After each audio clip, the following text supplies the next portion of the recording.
तो WhatsApp guys, कैसे हैं हमारे आज के इस वीडियो में। उम्मीद करता हूँ कि आप अच्छे होंगे। आज की इस वीडियो में हम समझने जा रहे हैं न्यूटन्स लॉ ऑफ मोशन, जो कि क्लास 9 का एक बहुत ही डिमांडिंग और एक बहुत ही अच्छा और एक प्यारा सा टॉपिक है हमारा। तो हम वीडियो में ज़्यादा लेट मतलब टाइम नहीं लगेंगे और वीडियो को आगे बढ़ाएंगे। तो हम न्यूटन का फर्स्ट लॉ पहले देखते हैं। न्यूटन का फर्स्ट लॉ को हम पहले ये जान लेते हैं कि न्यूटन फर्स्ट लॉ को हम लॉ ऑफ इनर्शिया भी कहते हैं। इसका मैं सिंपल डिफिनेशन मैं आपको बोल दे रहा हूँ, और लिखना होगा तो आप कॉपी में भी लिख सकते हैं नोट्स बनाने के लिए।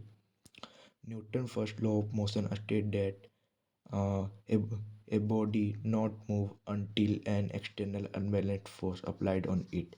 इसका मतलब कोई भी एक ऑब्जेक्ट है, वो जब तक मूव नहीं करेगा तब तक उसमें कोई फोर्स अनबैलेंस्ड एक्सटर्नल लगाई नहीं जाएगी। मतलब आप ये सोच सकते हैं कि जैसे कि मैं एग्जांपल देता हूँ। आप आप डेली भी अपने घर के डोर को ओपन और क्लोज करते होंगे। वो डोर तब तक ओपन नहीं होता जब तक आप उसको पुल या पुश नहीं करते। Newton first law of motion वो यही कहना है कि वो एक बॉडी तब जब तक मूव नहीं करेगा तब तक जब तक हम उस पर कोई फोर्स अप्लाई नहीं करेंगे।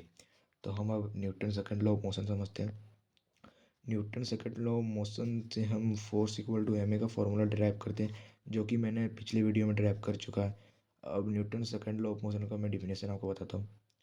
Newton second law of motion state that the rate of change in momentum is directly proportional to applied unbalanced external force on it. इसका मतलब सिंपली हुआ, जो rate of change of momentum होता है m b minus m u, वो directly proportional होता है force के। वो डायरेक्टली प्रोपोर्शनल होता है फोर्स के। मैं आपको एग्जांपल समझाता हूँ। और एग्जांपल जैसे कि अभी आप अगर आप क्रिकेट खेलते होंगे तो जब भी आप क्रिकेट बॉल को कैच लेते होंगे तो आपको ज़्यादा हर्ट होती होगी टेनिस बॉल के मुकाबले। ऐसा क्यों? दोनों का मास सेम है। इस सॉरी, क्रिकेट का बॉल का मास ज़्यादा है, टेनिस का मास कम है, दोनों का वेलोसिटी सेम है। बट बट चूंकि इसका मास ज़्यादा है इसलिए आपको हर्टनेस ज़्यादा ही होती है। तो सेकंड लॉ मोशन यही कहता है, मोमेंटम जिसका ज़्यादा फोर्स उस पर ज़्यादा लगता है, और मोमेंटम इक्वल टू होता है मास इनटू वेलोसिटी। अगर आपको मोमेंटम पूरी अच्छे से समझनी है तो मैं इसके लिए एक अलग से अच्छा वीडियो बना दूंगा, आप हम मुझे कमेंट में बता सकते हैं। तो हम आते हैं Newton third law of motion. Newton third law of motion में इसका पहले इंग्लिश में सिंपल डिफिनेशन देता हूँ। Newton third law of motion state that every action force has equal and opposite reaction. इसका मतलब कोई भी एक्शन फोर्स का एक equal and opposite reaction force होता है। मतलब आप कोई भी ऑब्जेक्ट को अगर एक एक बल एक फोर्स के साथ उसको धक्का लगा रहे हैं या उसको खींच रहे, तो वो सेम बल वो सेम फोर्स वो बॉडी आप पे लगा रहा है। इसका सिंपली कहना ये है।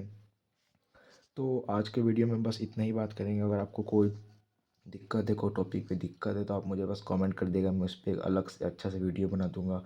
लाइक और सब्सक्राइब करना नहीं भूलिएगा। जय श्री राम दोस्तों, बाय।